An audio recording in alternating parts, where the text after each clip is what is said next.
Good morning, and thanks for braving a Saturday morning session for this webinar, which is specifically about your sales story, or the story that connects you better with potential customers and gives them a better chance to understand who you are, which will help you to stand out, and it becomes part of your unique selling proposition, which is just a way of making you stand out amongst your competitors. I'm Dante, still in Alice Springs at the moment, live this morning. Had a bit of a surprise this morning, a bit of overnight rain, and the usually dry Todd Riverbed, which I'm actually looking at directly ahead of me, is actually flowing. It doesn't happen very often. Some years it never happens, so it's actually really a big treat to get that. So yeah, the Todd River flowing, and a little bit of a treat on my final day in Alice Springs as part of a roadshow that I'm doing in the Northern Territory. So thank you again for joining me this morning. Let's get underway and get started. Now we're looking today at specifically of how to build your sales story, or at least how to build a story that connects you better with the customers you want to reach and that you want to connect with. I want to thank the Business Station and Australian Small Business Advisory Services Digital Solutions Program, which this particular webinar is part of, in conjunction with RDA Brisbane in Queensland and Treaty Business Consulting in the Northern Territory. If you'd like to follow up with any kind of one-to-one appointments, either with myself or the many other really talented and very highly skilled digital solutions consultants on the Business Station program, please just go to businessstation.com.au. And you can watch this again later on YouTube. We'll be loading this up both to my own channel under Dante St. James and to the Business Station channel, I think from Monday as well. And a big thank you to the people and the organizations along the way that helped me to work out my stories and helped me to work out, what the story is that I could tell that was appropriate and somehow matched what I was doing. BNI, or Business Networking International, I've been previously a part of. Rostrum, which is close to sort of the Toastmasters, if you've ever heard of them. It's an Australian version of that. I won't say the word there, but the Knights one, that's one that certainly helped me find my voice when talking about things like failure. And Petra Kucha, which is a way of structuring a story in 20 images, so 20 slides and 20 seconds per slide. It helps you to narrow down that story to something that's so much more easy format to deliver and doesn't become quite as nerve-wracking a story to tell. Mary Catherine Bateson, a writer and poet laureate from America, said that the human species thinks in metaphors and learns through stories.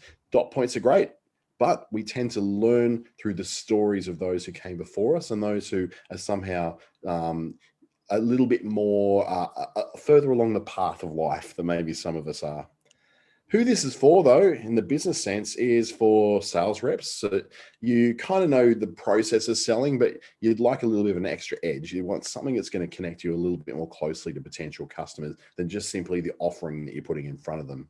It's for the sole trader, the small business who don't have a sales team. They are the sales team, so they're looking for something that's going to make it a lot easier and a little less awkward to come forward and have that conversation with someone about a product that you want to sell. And of course, the clueless, you have no idea. You can't sell, but you can probably dance a bit when you're drunk, and that's about it. But the selling is just not really your thing at all. This is kind of almost a softer way of approaching selling that doesn't come along with techniques such as closing and discovery calls and all those or sales things, which we're not going to be looking at today. What we're covering today is what a sales story is, or what your story is, and why you would need one. We're going to look at what makes a great story. There's a real structure to it, so you can almost systemize it, where you can find the inspiration for those stories about yourself, as well as building some stories around business and weaving that story into your social media presence as well. It makes it a lot easier for you to be able to craft something on social media when you actually know what the background is of what you're trying to put together for it. Now, my name is Dante St. James. If you hadn't already said that, I have quite a few bits of paper from universities and TAFEs, and connected with Facebook Australia and Google Australia, and I've got some other stuff that I've done here and there. But one of those things that people find hard to believe when they see me in front of a camera, that I seem so composed and so together, is that I used to be absolutely crippled by social anxiety. I couldn't really even get to a point where the idea of me getting on a camera, especially live like this is now, if you're not watching it on YouTube, you're watching this live through ASBAS, that was just something which was never going to happen with me. It was something which was never going to be something that was easy for me to do, but it did become that way because I guess, like everyone, we have a backstory. My backstory is that 2015 was a year where I was quite depressed. I hated my job. My job seemed to hate me as well. I was kind of starting to be pushed out of that. By then, I was about 12 years into 13 and a half years with a particular company that I was working with for a long time in marketing and presentation and broadcasting. I'll say it's a radio network. And look, it just wasn't a good place to be. I was doing a lot of travel with work, which was fun to begin with, but it really got quite draining. That relationships and friendships are hard to build around that sort of thing. But in 2016, it got really bad. Towards the end of 2016, as my boss just said, look, mate, you're going to be pushed out of the company. So you either do this gracefully and just go on your own steam, or basically they're just going to look for any excuse to try and get rid of you, which is not the kind of conversation you want to have with someone when you're working a job. It sucks. And it got really quite terrifying at the beginning of 2017, where I realized I was finishing up in March, and I had all sorts of stuff going on. And in that March 2017, most likely the worst month of my life, my partner left me. I had an accident at the gym, which has seen me never go back to the gym since then. I had a hernia blowout, so I had to have surgery and had complications for pretty much the next 2 years over that surgery. And then, of course, lost the job. So instead of looking for another job and finding another safety, I went out on my own, decided to contract and form my own business, my own concept. And I was not ready for that at all.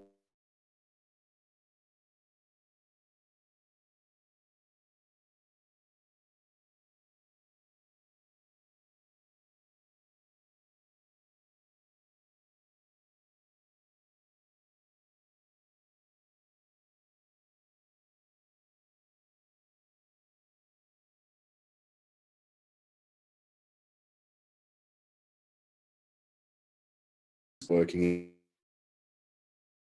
national that gave me a solid.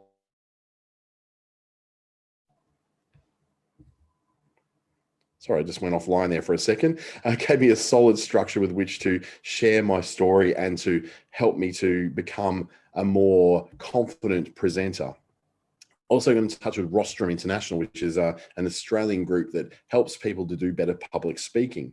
That as well made life a little bit easier for me, made me able to do things more confidently and more capably. And so it became this whole journey of going from being really no confidence at all to being a lot more confident. The problem was I had to force myself to do it. No one was there to hold my hand. I didn't have any safety net. I just knew that something was wrong and I had to step forward to do it. And I had to go forward from being someone who couldn't speak in front of crowds to having to blow my own trumpet on a constant occasion just so I could get new clients, new customers, and some kind of credibility.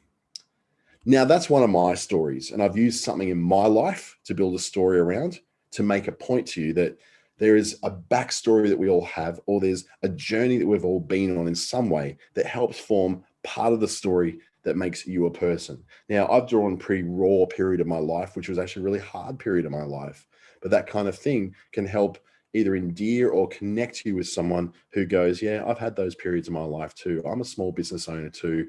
Yeah, I'm kind of feeling where you're at there, mate. I've had those moments where I wanted to give up and things got a little hard, especially if you're someone who used to work a day job and now you're a business owner. You know that feeling of having been in a place where you're miserable and you need to move on to something else. That is the formation of what essentially is a sales story, that connection to build. Now, it's human to connect. It really is, but not all stories are stories that you can use for this. A story in this sense needs to have a time and a place. And the time was 2017. The place was the Gold Coast in Queensland at the moment.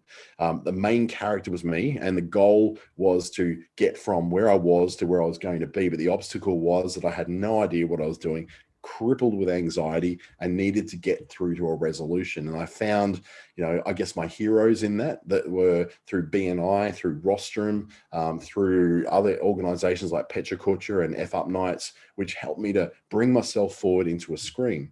So that was forming part of my story. But likewise, you're going to have that as well. You're going to have a time when you can draw on a story. You've got a place where you can actually picture yourself and take someone in that journey to where that place is, and a main character being you, the goal that you're trying to get to, the obstacle you had to overcome, and the resolution that gave them a picture of who you are as a person. But the sales story is not a pitch. I'm not pitching myself in that story, and neither will you. It's not an ad. It's not somewhere you're going, where you want to go. That this is, the moral of the story is buy this product, otherwise you're going to die. It's not that kind of story at all. Here's a story. There's a story you can tell about this pig. Now, the story was there's this place in the Caribbean. I can't remember the name of the island now, but it's nicknamed the Island of the Pigs. And a long time ago, some people moved there to live on that island, and they took a bunch of pigs with them so they could have like a source of food to be able to eat and all that. Come many times later, that island kind of, no one was really dealing with it anymore. So they just left. But these pigs were still on the island, and they became quite feral. What then happened was that those pigs had an issue where they were going to starve if they weren't fed. So what happened is that passing sailboats would leave food and dump it in the water, and these pigs would then learn to swim out and get that food from the water. Now, pigs are not natural swimmers. It's not something they naturally like to do. But these particular pigs, which are quite nasty apparently, but it's quite a tourist attraction to go there and see these pigs swimming. You can swim with them, although don't get too close, because apparently they do like to bite. They're not particularly friendly pigs, but they've become this pattern where they have learned to swim because they've associated that with food, and that's been passed down through generations. Now, that could be a picture or an ad for that particular island, but what it is just, this is a picture. It's a picture that you go, pig swimming. That seems like a really weird thing. It doesn't even seem real, but it is a story that endears you to a place in the Caribbean, which you're probably going to go to Google now and look up, where is the island of pigs in the Caribbean, and learn that backstory as well. It's not a huge story. It's not a big story, but it's something which makes you fascinating. If you can take a story like that, what it says too, that the story you're telling doesn't have to be your story. It can be someone else's story. It can be a story that you've drawn from inspiration from someone else's life or some other circumstance that helps lead to a point where someone can feel comfortable sitting down with you to talk about something like sales, because sales conversations are inherently awkward unless you're just at a counter and someone's bringing up a can of paint and saying, I want to buy this. You don't have to go on a story. They've made that decision. But in the earlier parts of the customer journey, and if you don't quite understand the customer journey, it's a journey from people not knowing who you are and what you do to knowing what you are and what you do, and they want that, but they're comparing you to others, through to the very end, which is called conversion, where they actually book that thing with you, buy that thing from you, click that buy now button, all that sort of stuff. Now, these kind of stories kind of live in the very early stage where they don't necessarily know you that well, or when they're starting to compare you to others. If you've got a great sales story, you really do stand out amongst the crowd. Now, where the pitch could be is that, if you're looking at building a house or something like that, you're pitching to paint the house. Now, you want the right colors to match the decor, the right combination of outdoorsiness and playfulness for adults and kids. In this case, we're talking about a picture that's going to be in a kid's room on a wall, right? So this could be a photo that's done as a print on a wall, right? So I could pitch this and saying this particular photo is the right colors to match the decor of your kid's room. It's got that right combination of outdoorsiness and playfulness for adults and kids, and so the price is within the range you want to do. You can have this photo of this swimming pig on your wall, but the reality is the story was so much more powerful and evocative than any of these facts that could be done. Yes, it's got outdoorsiness. Yes, it's got playfulness. Yeah, it's a good price. Yeah, it's got colors that might match the decor. But ultimately, what would sell this image as a print to put on a wall in your kid's bedroom is the story behind it. The story of the pigs that have learned to swim in order to survive. And now to this day, many, many generations later, we've now got this whole species of pigs on this island in the Caribbean who now swim out to get food from passing trawlers and passing fishing boats. It's quite an amazing story, and it's what sells this as a print to be putting up in a kid's room. The story had a time and a place. The time was when that first happened, when the people first moved to that island to try and make a living. The place was the Caribbean. The main character was the pigs, but it was also the people. The goal was that these pigs needed to survive. The obstacle was they're on an island with a very limited amount of food source. It's a kind of like that deserted island that you have in sort of when people talk about an island in the middle of nowhere that's got nothing on it, that's kind of that island. And the resolution was that people felt sorry for the pigs, so they used to just dump food in the water and hope that it kind of got carried in. And what happened, the pigs decide they come out and actually get the food. So there's a story, there's a heroic story there, which in this particular circumstance could be a picture that hangs on a wall in a kid's bedroom because it's playful, it's cute, but it's got an incredible backstory that certainly won that day and got that across the line. And it works because stories build strong relationships. When you first meet someone to date them, the first thing you tend to do is to tell me a little bit about where you're from. Tell me about your family. What are your hopes and dreams? And that involves a lot of storytelling. So depending on the kind of person you're trying to date, maybe not quite right, and it might be a little bit embellished, but that's, those relationships usually sort themselves out and change. But in this case, this is a story that works because it builds a level of trust. If you can tell a story around about something, it creates a trust that you're doing something that's bigger than just a transaction. It's very personal. We are humans. We like to connect. So when you've got that personal connection to something, like, for instance, the story behind a ring that's worn on a finger, saying, why do you wear this ring? And you say, well, my great-great-grandmother, she first got this ring from her husband-to-be who died in a mining accident. And ever since, this has been a ring passed down through the women of my family. It tells us that despite all the hardships that go wrong in life, that we are stronger than our circumstances. And it's a reminder of that. That's a beautiful story. Completely made it up just then because there's a picture of a ring on there, but it is intimate. It's a little bit vulnerable. It tells a greater story than just, this is a ring that was made by a silversmith and printed with a certain pattern on it. It's got something more to it, something more substantial that you can actually imagine. You start picturing in your head, long line of women in a family who have gone through tragedy, and this one thing that knits them all together apart from the genetics of their life is this ring that's carried on down through those generations. Completely fictitious made up story, but every family has some kind of story like that as well. Why it works is that something happens in the brain. So facts and figures don't usually sell. And quite often, like from the Mad Men, if you've ever watched that TV series from Madison Avenue ad account executives in the 60s and 70s, showing that it's not so much like it's 4 doors, it's a 2.5 litre engine. It is those sort of things don't tend to sell cars these days, but emotional connections can sell it. So we call that the battle between features and benefits. The features are 4-door car. The benefit is, so it's easy to get the kids in and out when you're going shopping. The feature could be, all-wheel drive. All-wheel drive. That's it. That's a feature. The feature benefit of that could be something like it's all-wheel drive, which allows you to feel a bit safer on the road, particularly in nastier weather conditions. Now, whether that's true or not, that is a perception that carries through in all-wheel drive vehicles. It could be heated seats is a feature, not a benefit. The benefit of heated seats is that you feel comfortable from the moment you get in your car. Now, particularly if in a southern climate, it wouldn't probably work too well up here in the Northern Territory or North Queensland for that matter, but you see the point.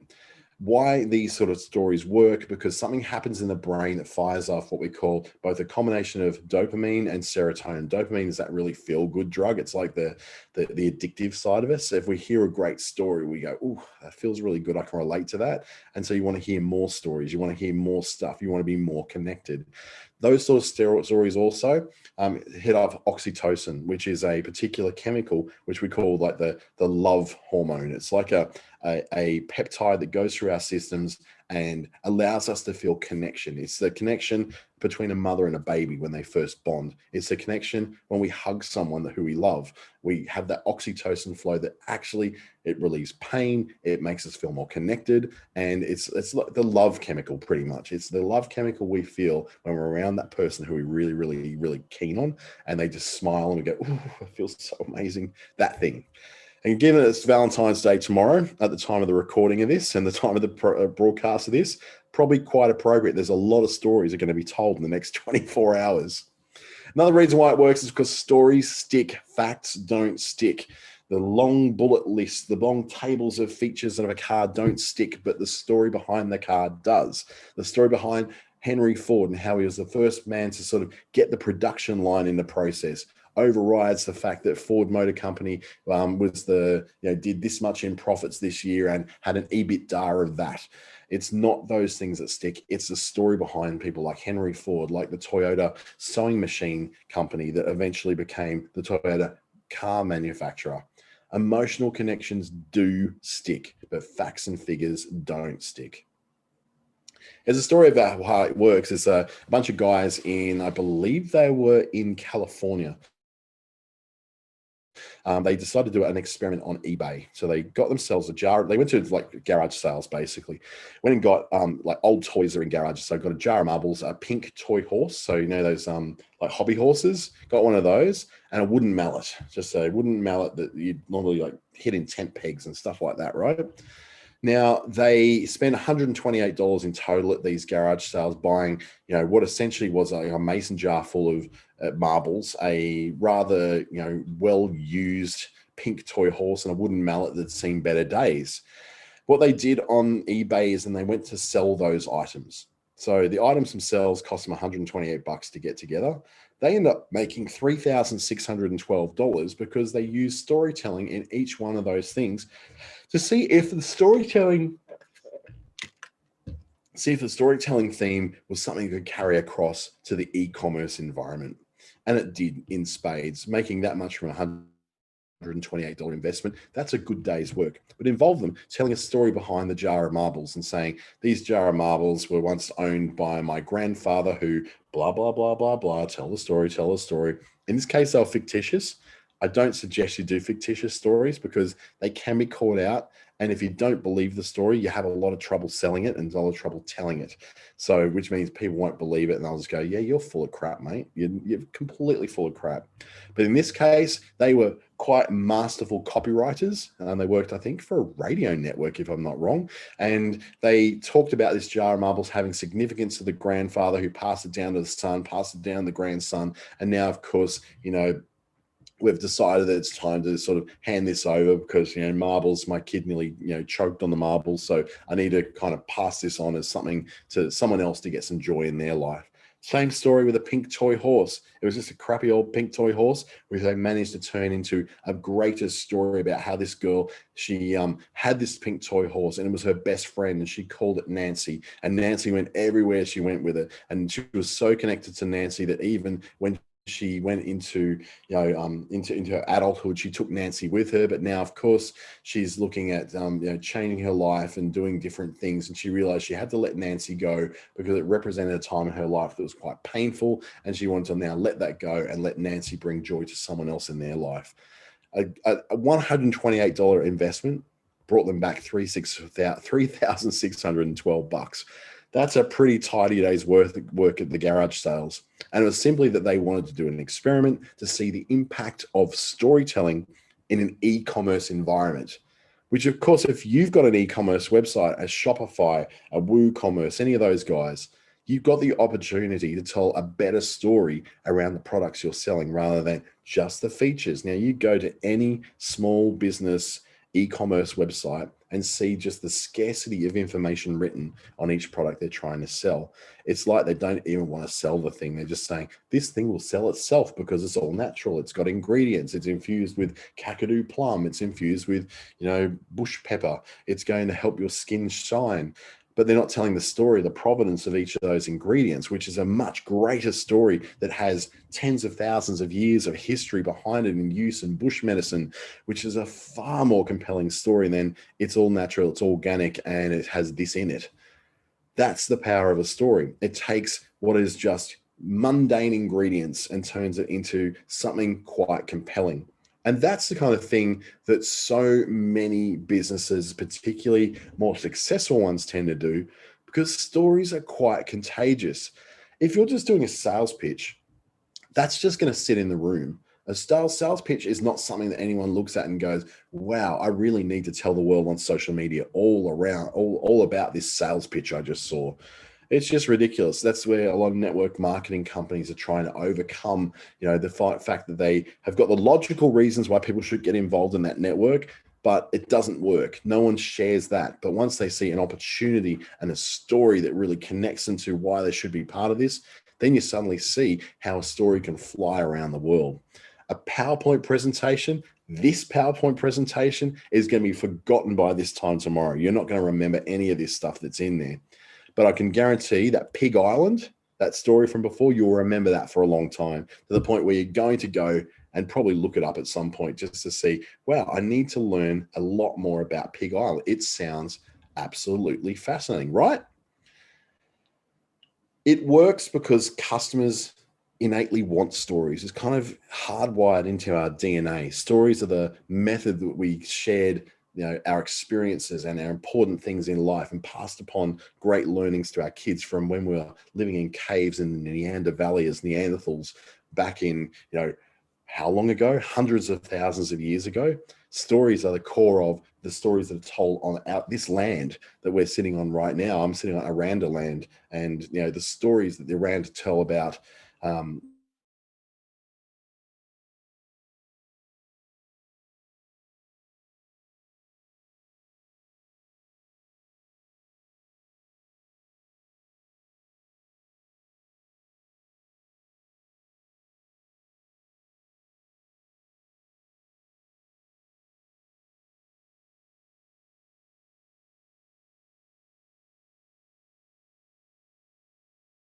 McDonald's anymore to buy. It's as common as Paul Hereford beef, really. It's not really that huge a difference in nutrition, but it's spiced differently in such a way that Angus beef seems to taste that little bit better and more premium. It's not that much better than regular Pole Hereford beef, but it's been painted in such a way that it's Aussie Black Angus, the Aussie Angus burger. And it's for a limited time only. You get the taste of Australia. Now, we've somehow adopted Angus as an Australian beef cattle, but it's not. It actually came from Scotland. It's a Scottish breed that does pretty well in Australia as well, in quite fertile, cooler, heavily grassed environments. But what the secret to Angus beef isn't the taste, the grass-fed nature of it, or the grain-fed nature of it. The secret between Angus is that it's just dressed up differently by McDonald's, by Hungry Jack's, by whoever's selling Angus. In America, they have the same thing, and it's the all-American Angus burger. They've claimed the Angus meat as their own. In New Zealand, it's the all Kiwi Angus burger. In Britain, it's the all British Angus burger.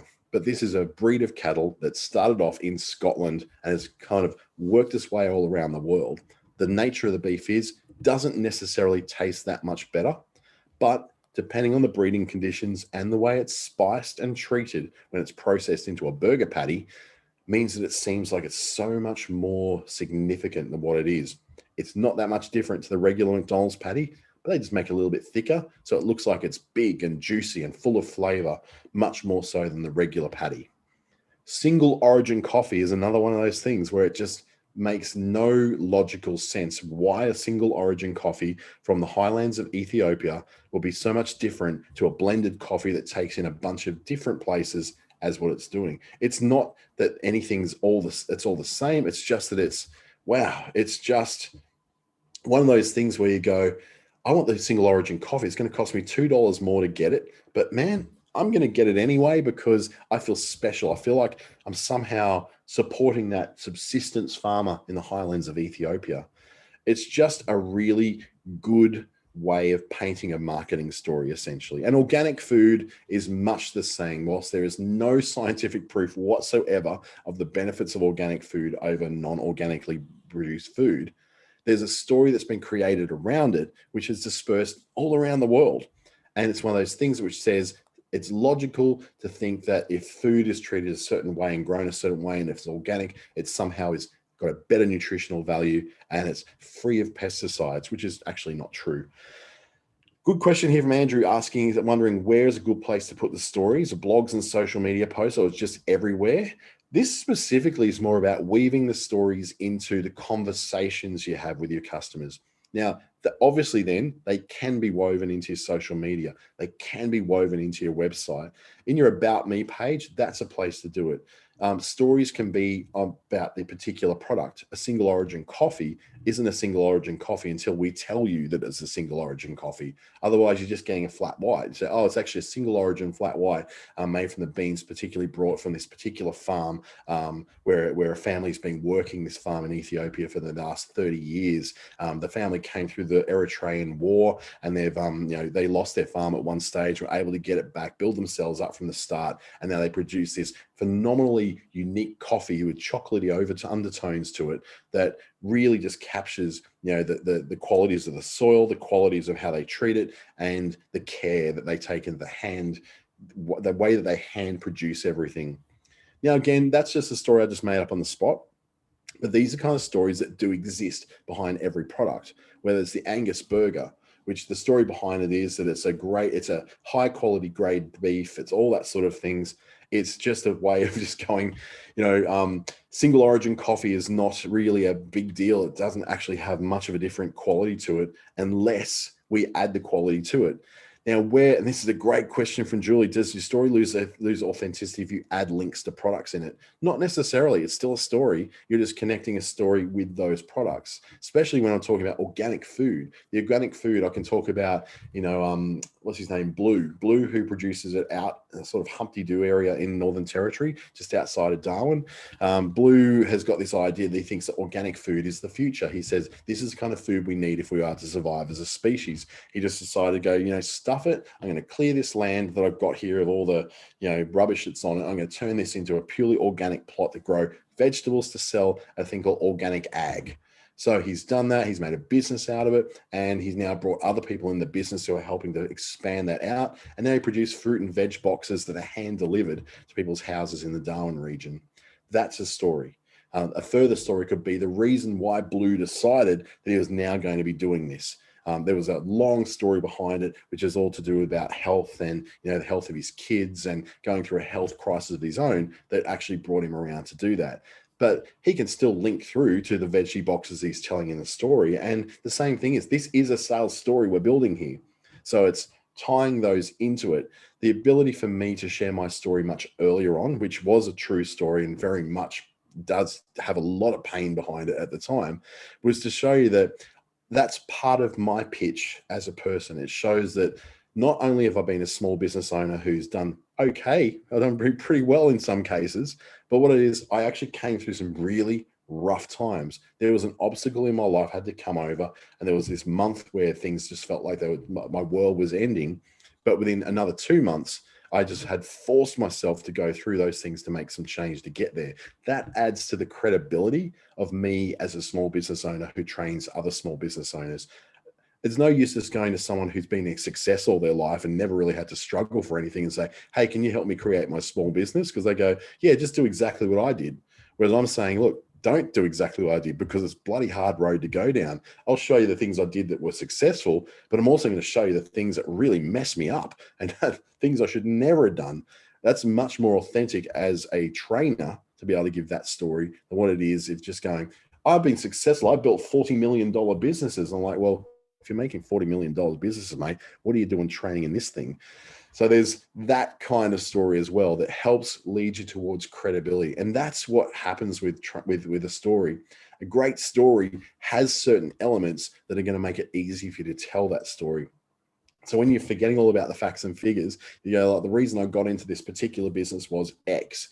That's so much more connecting, because we just love a story that has a hero and a villain and a battle. You got the hero, you got Shrek, you got Lord Farquaad, you've got the battle that happens between them. So they go on and save Princess Fiona from the evil clutches of Lord Farquaad, who is I think was Hugh Grant. And I want to say Dawn French, but it's actually it's Jennifer Saunders was his fairy godmother mother. So those kind of stories we love, and that's reflected in movies we do all the time. A great story has relatable characters. You are a relatable character with 4 elements in that story, like that relatable character, which is you, the relevant challenge, which is the challenges you've had to overcome or that your product has overcome to get to market, an honest struggle that you've had to go through that has a worthy lesson at the end. There's something to tell. Now, this can be the broader story of you and your business. Yes, you are a relatable person. I didn't want to ever again have to work a full-time job where I have to, work 48 weeks to get a paltry 4 weeks to myself. There was never going to do that ever again, especially not for someone else's business. The relevant challenge could be, well, it's actually really hard to do that because how do you find customers? How do you find a product? How do you work out what to do? The honest struggle is that I went out of business once. And I had to pick myself up and dust myself off and pick up and do it again. And the worthy lesson in that is that I probably should have got an accountant and a bookkeeper much earlier in the process to save me from making an even bigger mess further down the track. You choose the right sort of story. There's 4 criteria you can look at that really help you to do that.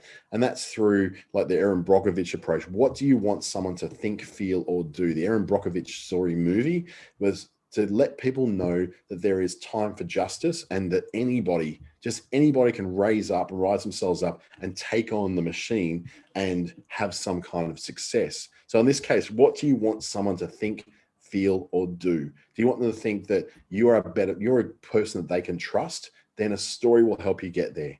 Do you want them to feel like you're a person who sells quality merchandise? Then a story around yourself and the merchandise you're selling helps you to get there. Do you want them to look for success? Do you want them to be aware that there's failure in your story? Do you want them to get some more clarity on what it is you're doing? Where features and benefits sometimes don't deliver that, a story can.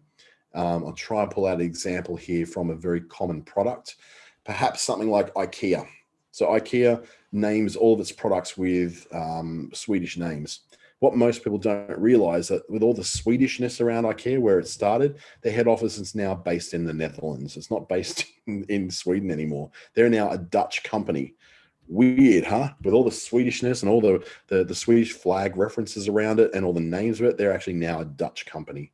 So you look for that clarity on what their brand is. Their brand is so Swedish. The story is that it's designed in Swedish studios where highly intelligent and massively design influenced people of Scandinavia have come together in these workshops to design the most practical, functional furniture on the planet.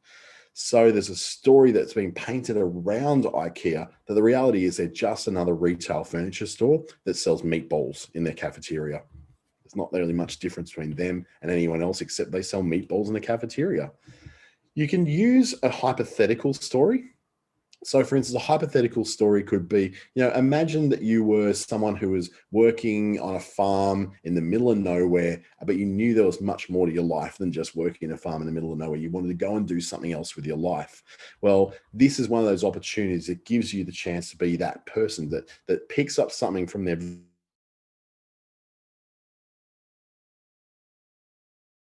very banal and allows them to be something extraordinary.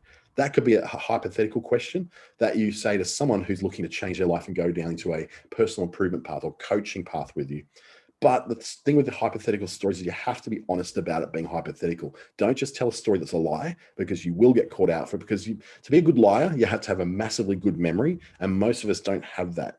So if you want to lie, you got to make sure you've got that lie really down pat, because you're going to tell it over and over and over and over again. And sometimes someone's going to call you on it. And then you go, wait a minute.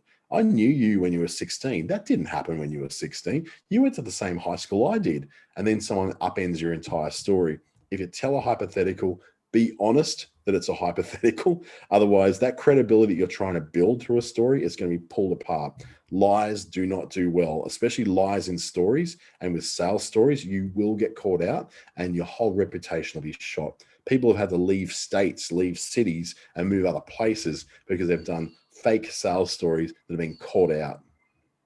One of the great stories I think that's come out of a food and beverage environment is Max Brenner, the chocolate shop, right? And they're talking about this idea of this guy called Max Brenner, and it's quality chocolates. And Max Brenner doesn't exist. There's no such person as Max Brenner. There never was. He's a character that was built by 2 Israeli men who formed together this idea of a chocolate experience. And so they said, well, the one thing we have to do is build a story around what this is. And each of our shops is going to look like it's a bit of a chocolate factory.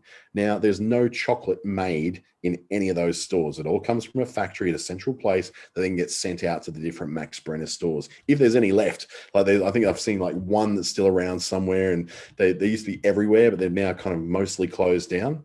There's a story that they've told that's not true.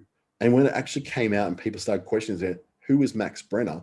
And the story came out that there is no Max Brenner. That actually harmed their brand. They created a fake story that's led to, well, we know it's led to. Most of the stores are closed. It's all gone away because they created everything based upon this story of this guy who was such a into chocolate that he made this chocolate empire and all his stores having chocolate flowing through vats and all that. It's all fake. That's not even real chocolate that's flowing through. It's a viscous fluid that is colored to look like chocolate as it's flowing through. It's ridiculous the lengths they went to create a story that wasn't true. It wasn't a hypothetical. They painted a picture, pretended a guy called Max Brenner existed, and created this empire of stores that's now pretty much almost gone completely under. So there are consequences to the fake story, as in the Max Brenner story. So pick the best option that fits the outcome you want to go. If a hypothetical helps get you there, so you don't have a perfect example, but you've got a hypothetical situation,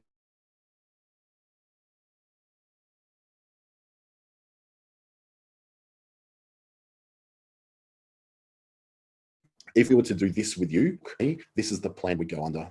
So forming a story under that can work really well. So where do you go to find these stories? Okay, that's probably an obvious question. Where do I dig them up from? I'm very good at storytelling. I came from a background of copywriting earlier on in my career with radio, writing good, putting together really good words and stories to help, the average car yard, the average plumber, the average electrician to appear bigger than they were and appear much more connected to humanity than what they actually were. Your good stories are in your own past and present. This is the primary place where you're going to get the good stuff. And all my greatest stories come out of my own experiences because I've lived an interesting life. I haven't had a very boring life. I've traveled quite a bit. I've lived in every major city in Australia except for Adelaide. And I can tell stories from each of those places and the things that took me there and the reasons why I left or moved on.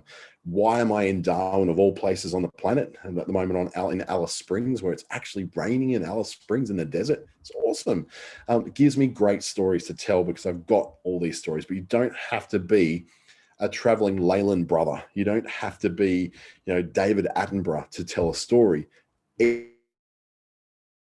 Each of us has a story that connects to other people. People are generally pretty average. If you've lived a pretty average life, then there's stories out of your average life that connect you to other people who are also living an average life.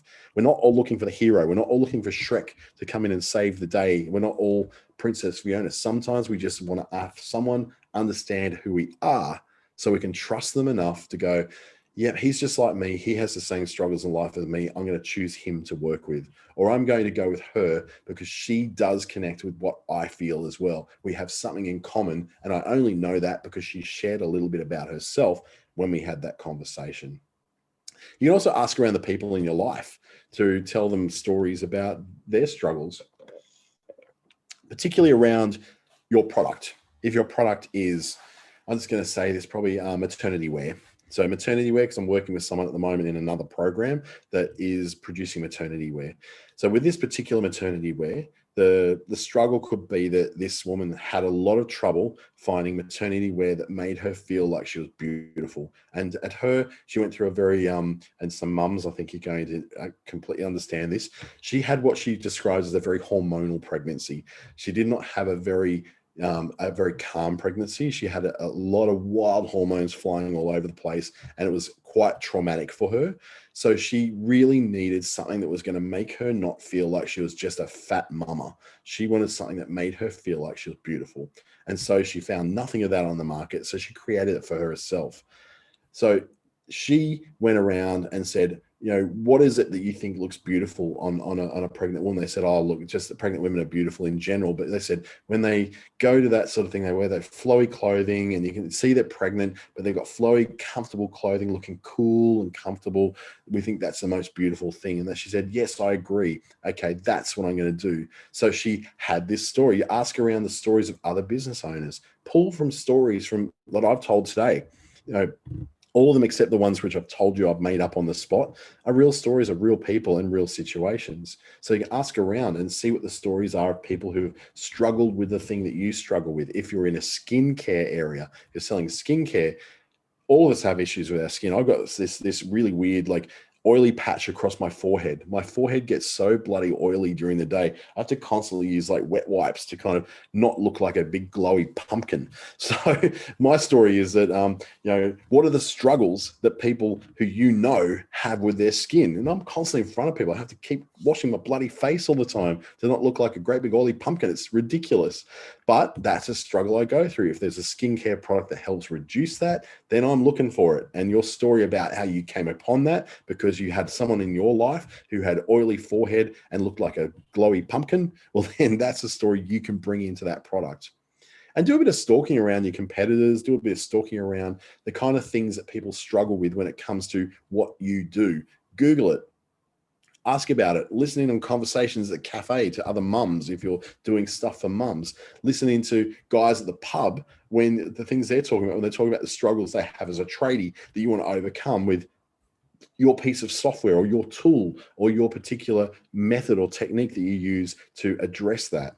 Your stories come out of not just your own past and present, but the people around you as well. You can tell their stories. You don't have to identify them.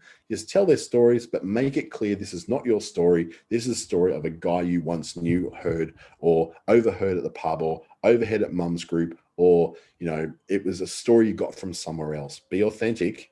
Doesn't have to mean it has to come directly from you. Being authentic can come from other people. Stories from customers, we might have called them recommendations or reviews, can be quite powerful as well, and they can weave into your product descriptions.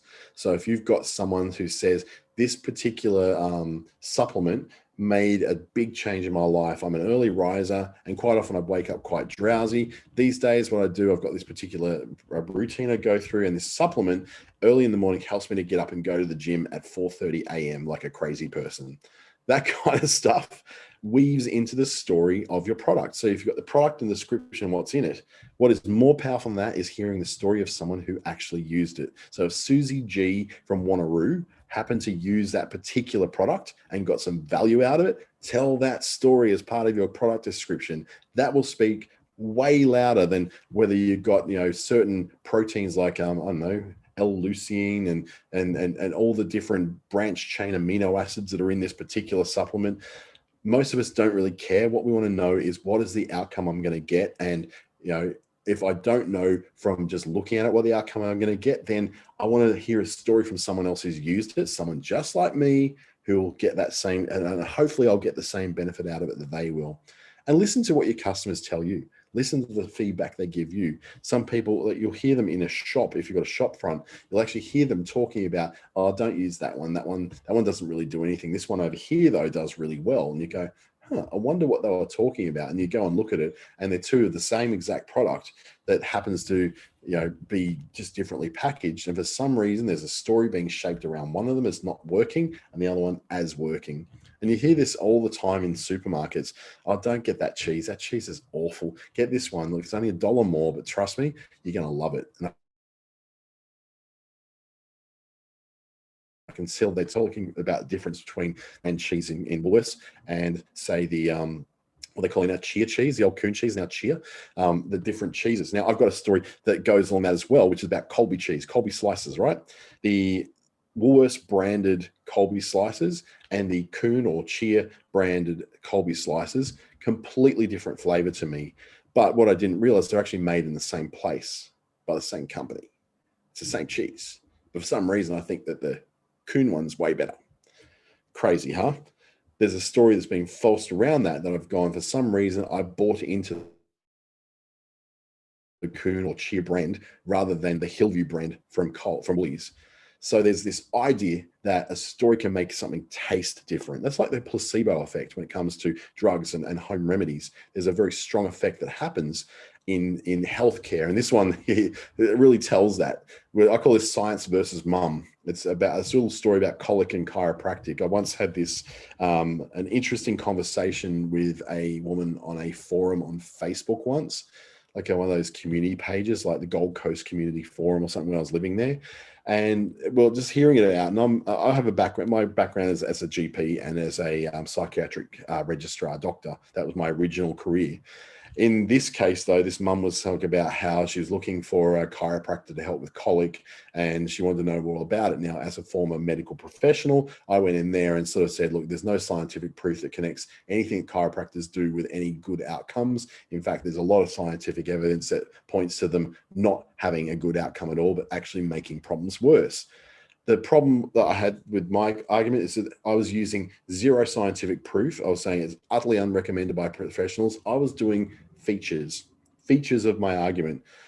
What would come in then is a woman who actually had a child rather than a man who'd never had a child, who just has a medical degree. Then a woman who had a child and said, the only thing that worked to stop my baby from crying constantly is the work I did on colic with a chiropractor. And after one session, seriously, my baby was so much more calm. My baby was able to rest. I was able to rest. It changed our lives and got us through those first few months where we just had a baby who constantly crying. Now we've got a baby who actually lays down and goes to sleep, and it's such a peaceful household. Now you imagine the story that really resonated with that mum, the guy with the facts and figures and the medical degree, or the woman who came in with the story about how she got a result from going through this process. I got shouted down, and kind of rightly so. I walked into a situation trying to be an expert and a professional, and with no on-the-ground experience with babies at all in my life. Yeah, I got shouted down. The story that she told, if it was true or not, resonated much more strongly with that community than my simple list of facts and figures. I came in like a car salesman. The other woman came in as a mum who connected with her with a story about how she had success through this particular thing. Now, I still don't think that chiropractic is even a real thing. I think it's still fake as hell. But there's still tons of stories out there of people who've had change in their lives. Now, this story had some context. It had challenge. The context was it was in a forum where a mum was looking for help. She had a challenge. So the challenge was that her baby is constantly crying and can't seem to rest. The conflict in this particular story was that there was someone here with a medical degree and there was someone here who'd had a baby.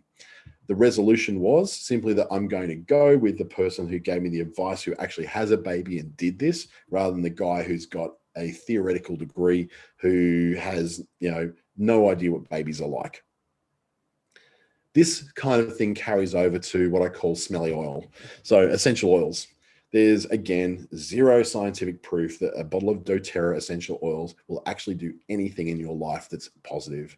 It's expensive, but the end result of it all is that I feel better. Now, I don't buy doTERRA oils because there's tons of oils that are way cheaper and to me are just as good. And they don't have this trademark called therapeutic grade, which is just a marketing term they made up and trademarked to make it seem like it's more medical. I just buy essential oils because I like the smells of them and they make me feel good. Having a bit of eucalyptus smell around the house or a bit of lemon and orange oil smell around the house just feels nice and invigorating. I've associated it with that. It feels like a great thing to have, even though I know there is zero scientific proof that this thing should even have any effect on me or on my health or well-being at all. But I feel better. So the story that's going to stick more is the I feel better. And what I do to feel better is that when I wake up in the morning, I put on my citrus blend in the bathroom, and it just makes me feel fresh as I'm getting ready for work. Then I go and I put in my lavender blend, which is in the office, which helps me to become calm and focused and able to get on with my day and be not as subject to distractions, right? There's no scientific evidence that any of these things could ever actually have a positive influence in your life, but I feel better. And I've told a story about how I get up in the morning, I put on my citrus blend to help zing me up and make me awake. Then I go and I want to be calm and relaxed and focused. So I put on my other blend in the office to do that. That's a more powerful story than just listing the benefits of this has 25% coconut oil. This has this percent of orange oil. This has this percent of lemon oil. That doesn't tell the story, but the story of me saying how my life is better because of this, because I wake up in the morning to the smells of citrus in the air and it helps to zing me awake and make me feel great, tells a far more compelling story. So if you are selling essential oil, if you're selling Scented candles if you're selling your own homemade soaps. The ingredients list, whilst important, is not going to be what sells it. What sells it is what you can expect to experience when you use my soap, what you can expect to experience when you make your house smell of the stuff that's in my scented candles. That's going to tell the story that's going to sell the product for you. So the structure in here, the context, the challenge, the conflict, the resolution is, the context is that I work from home mostly when I'm on the road in places like hotel rooms in Alice Springs, like I am now. When I'm at home, I tend to be working within the context of, needing to concentrate because our home's got lots of distractions which can drag you away. The laundry needs doing, the floor needs washing. The challenge is that I need something inexpensive and simple that's going to come into my day. The conflict is that everyone keeps telling me about essential oils will make me feel better, but I don't believe a word of it because I don't believe in all this woo sciencey stuff. I just like the facts. The resolution is, though, they gave it a try and I actually do feel better. So if I feel like I'm getting a little bit of a headache, what I'll do, I'll put on a peppermint essential oil because it seems to somehow make my headache go away. Complete placebo effect. I know that. But the story of me going about my day and finding an essential oil that's going to fit into my day is a far more compelling story than this is the ingredients list for this particular bottle of smelly oil. Getting a car serviced. Now, this is one of those things where if we didn't have to do it, it'd be so much better in our lives and we save a lot of money. It doesn't appear to be needed in car servicing, especially with scheduled servicing, right? You're doing this, you're going along fine, the car's going great. It doesn't appear to be needed at all. And let's face it, it's expensive to get it done. But I'm glad I did it though, because it's the story of it's the person who doesn't get their car regularly serviced as the person who's going to really generally get the problem with it. So I'm glad I did go and get my car serviced. I'm glad I did do it, even though it didn't appear to be needed, because the story of people, the horror stories of people who've let their car services go too long and then having breakdowns in the middle of very important times, those stories have had a profound impact on my life. And I haven't wanted that to happen to me. So the structure of this, but my car is fine story, the context is that somebody is knowing that they need to get their car done because it says it on the scheduled service. You should get it done in these particular orders. That's not just to keep the mechanics rich and happy. That's also just to keep your car running so you can rely on it, right? The challenge is, though, it's expensive and it's an annoyance in my day. The conflict is, do I do it? Do I don't do it? Do I do it? Do I don't do it? But I've heard these stories about people who've had horror stories for not maintaining their cars, especially in places like the Northern Territory, Northwest WA, and North Queensland, where you can get caught out in somewhere and not have anyone pass you for a day on the road. That can be that is a scary thing to get yourself into. The resolution was, I believe the stories, the horror stories I heard, and I decided to get it done. You could list the logical reasons why I need to get my car serviced, and it will just hit me like it's just hitting glass. It's just bouncing straight off me. But you tell me a story about how you once got caught 180 kilometers south of Alice Springs with no passing traffic and thinking you were going to die out in the desert because your car broke down. That's enough to spur me into action to get my car serviced, right? Much more powerful. So if you're doing that kind of thing where it's kind of almost life and death, really, then you're going to have a great, compelling story to be able to share with someone about how to do it.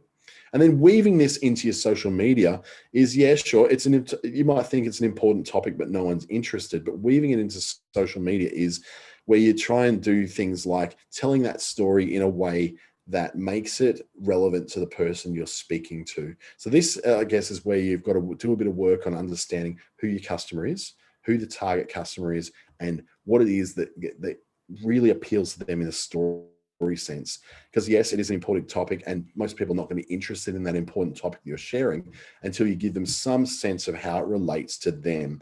Rather than telling me what's so great about you and your product, tell me a story that gets into my heart, that gets into my head and speaks to my life.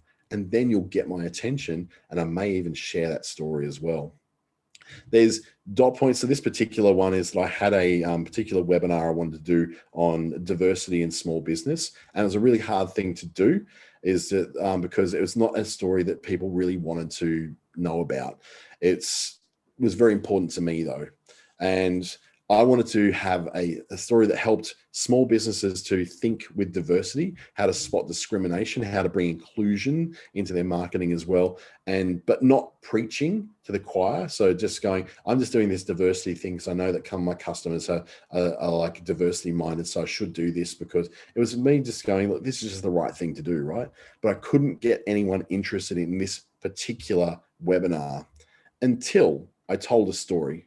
And in that story on Facebook and again on LinkedIn, which I had great success with, I told a story behind what actually happened when I was part of a problem with not hiring someone who was of a diverse nature in our organization, because I was convinced by others that he was not a good cultural fit.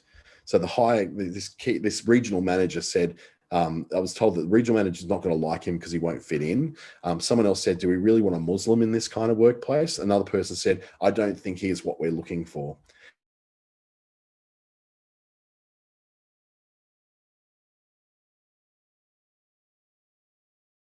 He had skills. He had such an amazing, great work. But we ended up choosing a white girl over the Muslim dark-skinned guy because of cultural fit. And I was disgusted by being part of that particular process. To this very day, I just go, it's horrible. Now, I've since been in touch with this guy separately many years later and explained what happened. He said, mate, it happens all the time. This is something I've always had to face. It's something I overcome when I can. He really appreciated me actually acknowledging what happened. And he just assumed, yeah, of course, that's why I knew I didn't get the job. That's disgusting that people go through that, because this guy was the better guy for the job, but this other person got it. That other person actually that we ended up hiring was very instrumental in pushing me out of the company because they wanted my job. So it came back to bite me in one way. But I wanted to tell this story. I couldn't get people in by saying, here's the diversity thing, here's what you're going to learn. I got people interested in that particular webinar and that particular workshop because I got real, I got raw, and I showed them that I wasn't the hero of this story. I was definitely not the hero. I was actually part of the problem. I made myself very vulnerable, and that drew in a crowd then. Then we had about 50 people on the webinar, and it became a really strong topic that people had never really considered when it came to their small businesses. So as we start to wrap up, my personal tips for a story is that people aren't thinking of you as much as you think they are. So tell the story, get vulnerable. You're not going to walk away from here thinking for the next week, oh, wow, he was a racist guy at some stage. He did some really nasty things. I wasn't racist. What I did is just made a really poor decision I've since apologized profusely for. But what you'll remember is a story about how someone overcame this and actually made good on the mistake they made. Tell story from your real experiences. They'll always land better because they're real. You don't have to be sort of making it up on the spot. If you tell a real story, it's from the heart. You already know it. You don't have to lie. You don't have to rehearse it. It's just part of your experience. Your product or your service is probably not that unique, but your story is unique.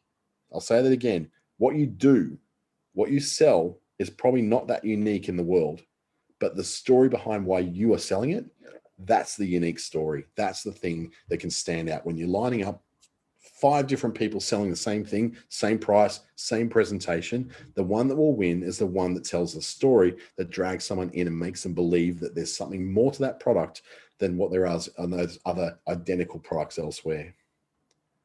So thank you very much for dropping in on a Saturday. I know it's a hard slog when you're trying to do this on a weekend. I'm sure you've got a million stories of your own. I'm really looking forward to seeing those at some point in the future.